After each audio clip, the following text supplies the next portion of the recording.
നിങ്ങളുടെ ഇഷ്ട പരമ്പരകളുടെ മുഴുവൻ എപ്പിസോഡുകളും ടെലികാസ്റ്റിന് ശേഷം എക്സ്ക്ലൂസീവായി സൺ നെക്സ്റ്റ് ആപ്പിലൂടെ കാണൂ. ഇന്ത്യൻ ഉപഭോക്താക്കൾക്ക് മാത്രം സൗജന്യം. സൂര്യയോട് പൂജ നടത്താൻ തീരുമാനിച്ചു പറഞ്ഞാൽ മതി. ഭാവനയെ കൂടി പൂജയ്ക്ക് കൊണ്ടുവരാൻ പറയാം. അത് പിന്നെ കൊണ്ടുവന്നല്ലേ പറ്റൂ. അവരുടെ രണ്ടുപേരുടെയും ഭാവിക്ക് വേണ്ടിയല്ലേ പൂജ നടത്തുന്നത്. സൂര്യ വരുമ്പോ പറഞ്ഞാ മതിയല്ലോ ഭാവനയെ പോയി കൊണ്ടുവരാൻ. ആദ്യം ജോലിസ്ഥ വരുന്നെന്ന് നോക്കട്ടെ. ആന്റി, ഇവന്റ് മാനേജ്മെന്റിന്റെ ഒരു പുതിയ ടീമിനെ കിട്ടിയിട്ടുണ്ട്. നമ്മളൊന്നും അറിയണ്ട, ഏൽപ്പിക്കുന്ന കാര്യം ഒരു ബുദ്ധിമുട്ടും ഇല്ലാതെ ചെയ്തു തരും. സൂര്യക്ക് ഇഷ്ടപ്പെട്ടു. എന്നാ പിന്നെ അഡ്വാൻസ് കൊടുത്ത് ബുക്ക് ചെയ്യേ.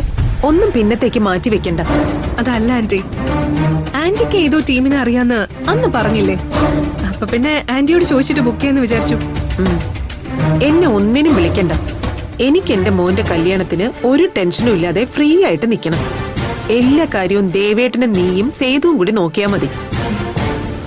കണ്ടില്ലേ മോളെ നിന്റെ ആന്റിയുടെ മാറ്റം. ഭാവനയെ ഒരിക്കലും ഈ വീടിന്റെ മരുമകളാക്കില്ലെന്ന് വാശി പിടിച്ചോളാ. അതൊക്കെ എന്റെ എടുത്തുചാട്ടത്തിന്റെയും വാശിയുടെയും പുറത്ത് പറ്റിപ്പോയതല്ലേ ദേവേട്ട. ഇനിയും ഞാൻ അങ്ങനെ നിന്നാ ഉറപ്പായും എനിക്ക് എന്റെ മോനെ നഷ്ടപ്പെടും. അതുകൊണ്ടാ ഞാൻ എന്റെ സ്വഭാവം പാടെ മാറ്റിയത്. അപ്പോ ആന്റി അത്രയ്ക്ക് എതിരായിരുന്നു അല്ലേ? എതിരായിരുന്നു പതുക്കെ പറഞ്ഞാ പോരാ അല്ലേ ജയ? ഇപ്പൊ ഞാനതൊന്നും ഓർക്കാൻ പോലും ഇഷ്ടപ്പെടുന്നില്ല മോളെ.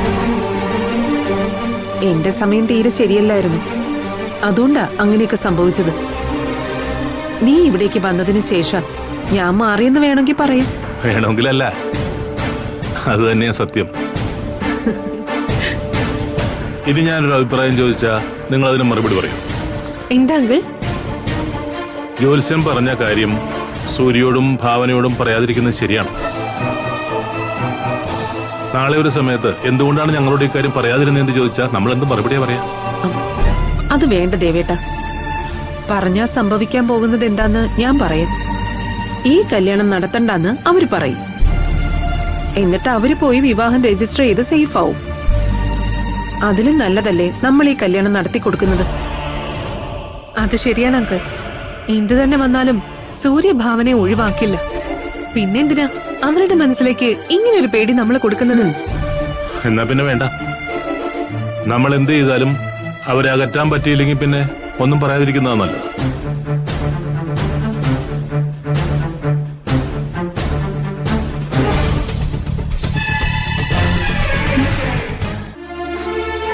നിങ്ങൾ കാരണം എന്റെ കുഞ്ഞിനെ കാണാൻ പോലും അബി വരുന്നില്ല, അറിയോ? അതെന്താ? ഞങ്ങൾ പറഞ്ഞോ അബിയോട് കുഞ്ഞിനെ കാണാൻ വരണ്ടെന്ന്?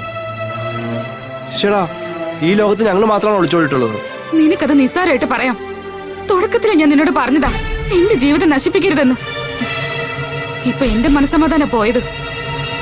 അപ്പൊ ഞങ്ങൾ ഒന്നായിരുന്നില്ലെങ്കിൽ ചേച്ചിക്കയുടെ മനസ്സമാധാനം കിട്ടുമായിരുന്നല്ലേ? നിങ്ങൾക്കൊക്കെ എന്തോ ആകാം, ഞങ്ങൾക്ക് പരസ്പരം ഇഷ്ടപ്പെടാനും കല്യാണം കഴിക്കാനൊന്നും പാടില്ല അല്ലേ? ഇത് എവിടെ തന്നെയാ? ഭരത്തേട്ടാ, എന്തിനാ വെറുതൊരു സംസാരം? ഭാമിച്ചിയുടെ വിഷമമല്ലേ പറഞ്ഞത്? അതെന്താ നമുക്കില്ലേ വിഷമം? നീ എന്താ സന്തോഷത്തോടെയാണ് ഇവിടെ വന്ന് നിൽക്കുന്നത്? നിനക്ക് കുറച്ചുകൂടി ക്ഷമിക്കാമായിരുന്നില്ലേ? എല്ലാം ഒന്ന് ശരിയായി വന്നപ്പോഴാ നീ ഇങ്ങനെ ഒരു ചതി ചെയ്തത്. അത് ശരി, ഇവക്ക് ഇഷ്ടമില്ലാത്തതിനെ കൊണ്ട് ആന്റി ഇവളുടെ കല്യാണം നടത്തി കൊടുക്കണമായിരുന്നല്ലേ? അങ്ങനെ ഇവളെ വിട്ടുകൊടുക്കാൻ എനിക്ക് മനസ്സിലായിരുന്നു. എങ്കിൽ പിന്നെ നീ നേരിട്ട് പോയി പെണ്ണ് ചോദിക്കണമായിരുന്നു. അല്ലാതെ അവിടെ എല്ലാവരെയും പറ്റിച്ചിട്ട് ഒളിച്ചോടുക അല്ല വേണ്ടത്. ബാമേജി, ഇതിനുള്ള മറുപടി ഞാൻ പറഞ്ഞാ ബാമേജിക്ക് ഇഷ്ടപ്പെടത്തില്ല.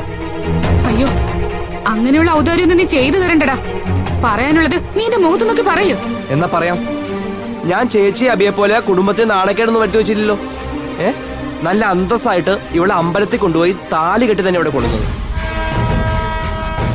വേണ്ട പറയട്ടെ അരുന്ധതി, ഇതൊക്കെ മനസ്സിൽ വെച്ചോണ്ടാണല്ലോ ഇവൻ ഇത്രയും നാൾ നടന്നത്. അതെന്താ?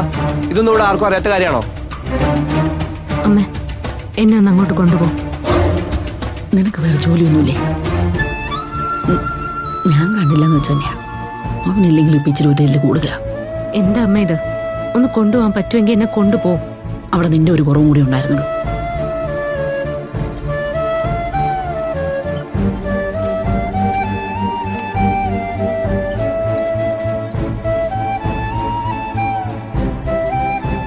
എന്താടാ, കുറെ നേരം ആയല്ലോ രണ്ടാളും കൂടി തുടങ്ങിയിട്ട്. കുടുംബാവും മുമ്പേ കുടുംബകലഹം തുടങ്ങിയോ? ആദ്യം ബാമേച്ചോട് മര്യാദയ്ക്ക് സംസാരിക്കാൻ പറയും. ഞാൻ ഞാനൊരു മര്യാദകേടും കാണിച്ചില്ല ചേച്ചി. രണ്ടാളും ഒന്ന് മതിയാക്കുന്നുണ്ടോ? ബാക്കിയുള്ളവർക്കൂടെ സ്വൈര്യം വേണം. ഓഹോ, ഇപ്പൊ അങ്ങനെയായല്ലേ? എന്നാ ഞങ്ങൾ ഇവിടുന്ന് പോയേക്കാം. നീ എങ്ങോട്ടാ പോകാൻ പോകുന്നത്? അരുന്ധതിയുടെ വീട്ടിലേക്കാണോ അതോ അച്ഛനെവിടെയും വാങ്ങിച്ചിട്ടുണ്ടോ? കാശ് കൊടുത്ത വാടകയ്ക്ക് വീടിട്ടാണോ പ്രയാസം? അരുന്ധതി കേട്ടല്ലോ, നിന്റെ കഴുത്തിൽ ഇവൻ താളിയിലിട്ട് ഇപ്പൊ ദിവസങ്ങളായിട്ടുള്ളൂ. അതിനു മുമ്പ് വേറെ താമസിക്കാൻ പോകുന്നു. രണ്ടുപേരും വേറെ താമസത്തിന് പോയി എങ്ങനെ വാടക കൊടുക്കും? പറ. 3 നേരം രണ്ടുപേരും എങ്ങനെ വല്ലതും കഴിക്കും? അതിനെനിക്ക് ആരോഗ്യ ആവശ്യത്തിനുണ്ട്. ഞാൻ ജോലി ചെയ്ത് കാശുണ്ടാക്കും. അപ്പ മിടുക്കൻ. ഇപ്പോഴെങ്കിലും എന്റെ മോൻ അഭിമാനത്തോടെ ഇത്രയൊക്കെ പറഞ്ഞല്ലോ. എന്താ അമ്മേ, പിന്നെ ഇത്രയും നാളും ഫുഡ് ഡെലിവറിക്ക് പോയത് അത് ജോലിയല്ലേ? അല്ലാന്ന് ഞാൻ പറഞ്ഞില്ലല്ലോ. നീ പറഞ്ഞതിനുള്ള മറുപടിയെ ഞാൻ പറഞ്ഞുള്ളൂ. അരുന്ധതി, നീ ഇവനെ വിളിച്ചോണ്ട് പോ. ഇവന്റെ തലയിലേക്ക് ഇപ്പൊ എന്തു പറഞ്ഞാലും കേറില്ല. വേണ്ട ചേച്ചി, ഞങ്ങൾ എങ്ങോട്ടെങ്കിലും പോക്കോളാം. വെറുതെ ഞങ്ങളായിട്ട് ആരുടെയും ജീവിതം നശിപ്പിക്കണ്ട. ഞാൻ നിന്നോട് ഇവിടുന്ന് പോവാൻ പറഞ്ഞോ? പോകാൻ പറയണ്ടല്ലോ, നെഞ്ചിക്കൊള്ളുന്ന വിധത്തിൽ സംസാരിച്ചാ പോരെ. അതിനു വേണ്ടി ഞാൻ എന്താടാ പറഞ്ഞത്? രണ്ടാളും ഒന്ന് നിർത്തിയേ. ഭരത്തെ, നീ എങ്ങോട്ടും പോകുന്നില്ല. എന്നെ പോലെ ഈ വീട്ടിലേക്ക് കയറി വന്ന അരുന്ധതിയും എവിടേക്കും പോകുന്നില്ല. നോക്ക്, സന്തോഷത്തോടെ കഴിഞ്ഞിരുന്ന ഒരു കൂട്ടുകുടുംബം ഇത്. ദയവേത് ആ സന്തോഷം നിങ്ങൾ എല്ലാരും കൂടി ഇല്ലാതാക്കരുത്. എടാ, നിന്റെ ചേച്ചി എന്നും എല്ലാരെയും ചേർത്ത് പിടിക്കാനേ നോക്കിയിട്ടുള്ളൂ. അത് ഞാൻ പറയാതെ നിങ്ങൾക്ക് എല്ലാവർക്കും അറിയാം. എന്ന് കരുതി നിങ്ങളും അങ്ങനെ ആകണമെന്ന് ഞാൻ പറയുന്നില്ല. പരസ്പരം വഴക്കിടാതെങ്കിലും ജീവിച്ചൂടെ? ഭരത്തെ, വേണ്ടടാ. എന്തിനാടാ നമ്മളിങ്ങനെ പരസ്പരം കലഹിക്കുന്നേ?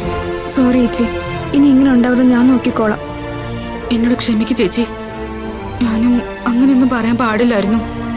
അരുന്ധതി, നീ വേണം അവനെ പറഞ്ഞു മനസ്സിലാക്കി കൊടുക്കാൻ.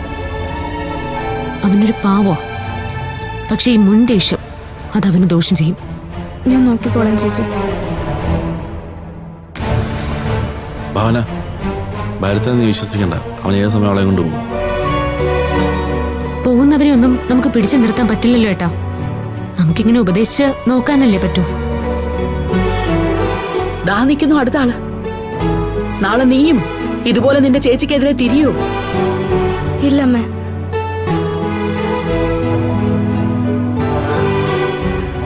എനിക്ക് എന്റെ ചേച്ചി ഒറ്റപ്പെടുത്താനാവില്ല. അതിന്റെ ചേച്ചിക്കും അറിയാം, അല്ലേ ചേച്ചി?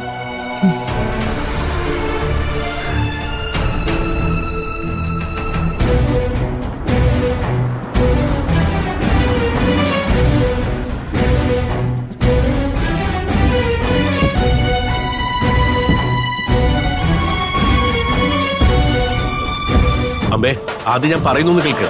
നീ വെറുതെ പ്രശ്നങ്ങളൊന്നും ഉണ്ടാക്കല്ലേ. ഞാൻ എന്താ ചെയ്യാൻ പോന്നെന്ന് പ്രതാപേട്ട് നോക്കിക്കോ. അങ്ങനെ ഇപ്പൊ അവളെ എന്നെ ധിക്കരിച്ച് ഇവിടെ ജീവിക്കണ്ട. പിന്നെ നീ എന്ത് ചെയ്യാൻ പോകുന്നു? ഞാൻ അവളെ കൊണ്ടുപോകും. അതിനുശേഷം എന്താ വേണ്ടതെന്ന് ഞാൻ തീരുമാനിച്ചോളാം. നിനക്കെന്ത് തലയ്ക്ക് സുഖമല്ലേ? കഴിഞ്ഞ രാത്രി ഒരു ആണിനൊപ്പം കഴിഞ്ഞ അരുന്ധതിയാണോ നീ കൂട്ടിക്കൊണ്ടുപോകാൻ പോകുന്നത്? നീ ചിലപ്പം കുറെ പണം കൊടുത്ത് നമ്മുടെ മോക്കൊരു ഭർത്താവിന് വാങ്ങി കൊടുക്കായിരിക്കും. പക്ഷെ നാട്ടുകാരുടെ ബന്ധുക്കളുടെ വായ മൂടി കെട്ടാൻ നിനക്ക് പറ്റുമോ? പിന്നെ ഞാൻ എന്ത് വേണമെന്നാ പ്രതാപേട്ടൻ പറയുന്നത്?